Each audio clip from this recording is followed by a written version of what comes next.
মানুষের পতনের জন্য অভিশাপ লাগে না। যাদেরকে কষ্ট দিয়েছ তাদের দীর্ঘশ্বাসই যথেষ্ট। তো চলো, আজকে চলে এলাম সকাল সকাল তোমাদের সামনে। তো দেখো, চা নিয়ে বসে পড়েছি। চা ওইদিকে চা হয়ে গেছে, চাটা ছেঁকে নেবো। আর ওদিকে কিন্তু ভাতটা বসিয়ে দিয়েছি। তো চলো আগে চাটা খেয়ে নিই, তারপরে কি রান্না করব সেটা তোমাদেরকে দেখাচ্ছি। তো আজকে বাড়ির সামনে থেকে কটা শাক তুলবো। তো শাকগুলো বড় বড় হয়ে গেছে, তো সেই শাকগুলোই তুলে রান্না করব। আর কটা লাউয়ের ডুকা কাটবো। তো চলো আগে চাটা খেয়ে নিই। আর ভাতটা তো বসিয়েই দিয়েছি, তো ভাতটা দিকে হতে থাকুক, আমি চা খেয়ে নিয়ে আর দুই মেয়েকেও দিয়ে দেবো। দিয়ে তারপরে সবজি কি রান্না করি তো দেখাচ্ছি, চলো।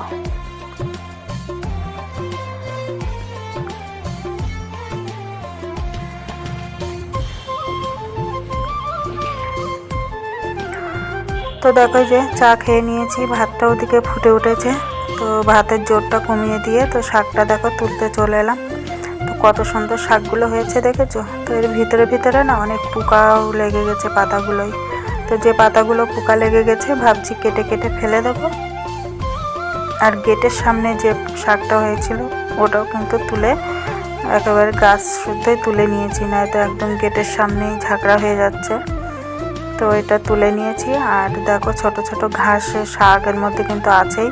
তো ওগুলোও সব বিকালবেলা আমি তুলে ফেলেছিলাম, তো সেটার ভিডিও করা হয়নি। তো ওটা বিকালবেলার দিকে আমি তুলে ফেলেছিলাম। তো এখন ওদিকে রান্না করব বলে এখন আর এদিকে আর কিছু করব না। তো যেহেতু রান্না করতে হবে তাড়াতাড়ি, তো তার জন্য আগে সব শাকগুলো তুলে নিচ্ছি। তুলে নিয়ে আগে রান্নাটা করে নেব, তারপরে বেলা পড়লে তো বিকালবেলার দিকে ওইগুলো আবার পরিষ্কার করে ফেলবো। তো ওই যে গেটের পাশে একটা পুঁইশাক গাছও আছে। পুঁইশাক গাছের ডগার মাথার দিকটা না কেটে ছিঁড়ে গিয়েছিলো। তো তারপরে দেখলাম 3-4টে বেশ কষছে ছেড়েছে, ডুগা ছেড়েছে। তো সেই ডুগাগুলো একটু বড় হলে আবার একসাথে রান্না হয়ে যাবে। তো এদিকে দেখো লাউয়ের ডুগাগুলোও কেটে নিচ্ছি। তো আজকে লাউয়ের ডুগা দিয়ে আলু দিয়ে একটু তরকারি করব। আর এই লাউয়ের পাতা যেগুলো নেওয়া যাবে এইগুলো দিয়ে আর এই শাকগুলো দিয়ে একসাথে একেবারে বেটে নেব। তাই এই দুটোই আজকে রান্না হবে। আর ভাবলাম যে কটা আলু সিদ্ধ দিই, নয়তো আবার এই শুধু শাক দিয়ে খাবে কিনা ঠিক নেই।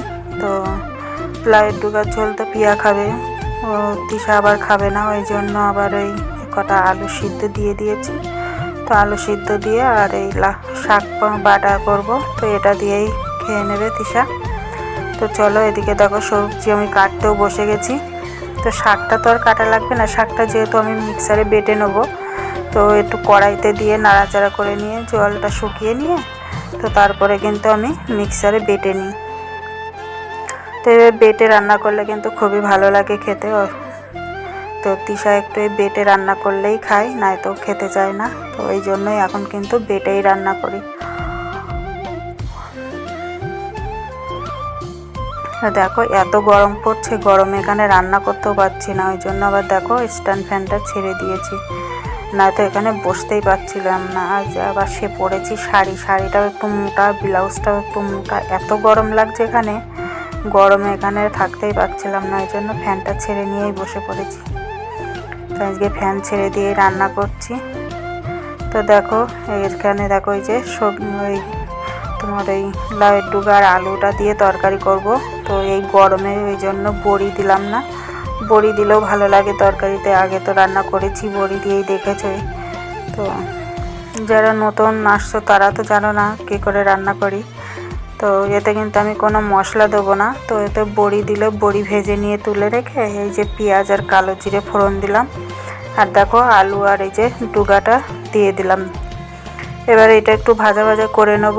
আর কটা কাঁচা লঙ্কা চিড়ে দেবো। এতে কিন্তু কোনো মশলা দেবো না, আর শুধু নুন হলুদ দিয়ে আর ওই কাঁচা লঙ্কা চিড়ে দিয়েই রান্না করব।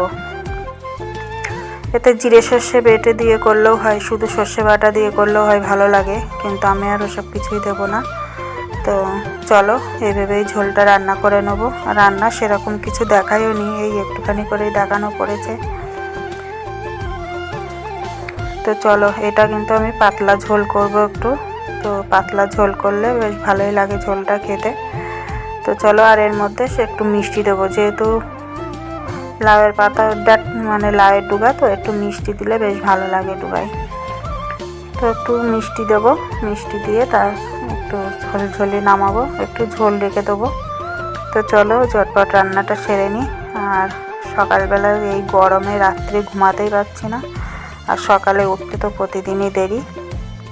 তো দেখো চলে এলাম সন্ধ্যাবেলা এখন একটু করব, ফুচকা করতে হবে। তো দেখো তার জন্য আলু সিদ্ধ বসিয়ে দিয়েছি, আর কারেন্টটাও চলে গেছে। তো এখানে ভয়েস দিয়েছিলাম, তো আবার বন্ধ করে দিয়েছি। দেখেছো বাইরে অন্ধকার হয়ে এসেছে। তো চলো আলুটা, কারেন্ট আসলে আবার আলুটা সিদ্ধ হয়ে গেলে ফুচকাগুলো ভেজে নেব। তো আমাদের এখন ওই যে কাঁচা যে ফুচকাগুলো হয় ওইগুলোই কিনে নিয়ে আসে। আর এমনিতে দোকান থেকে তো মানে ফুচকা কিনে নিয়ে এসে খেতে গেলে তো সে 50 টাকায় যদি কিনে নিই তাহলে সে আর গালে কারোরই সেইভাবে পড়বে না। তো দেখো এখানে তিশা ভাজছে, তো আমি বললাম যে তুই ভাজ আর আমি এদিকে আলুটা মেখে নিই। আর পেঁয়াজ কুচাচ্ছিলাম, আমি এদিকে পেঁয়াজ কুচোচ্ছিলাম।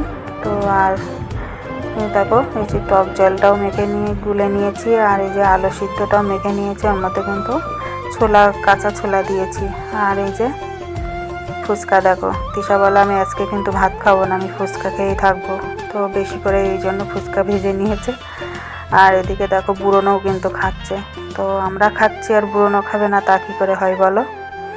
তো বুড়োনও খাচ্ছে, দেখো বুড়োনও একটা করে নিচ্ছে, খাচ্ছে, আবার এসে চাচ্ছে।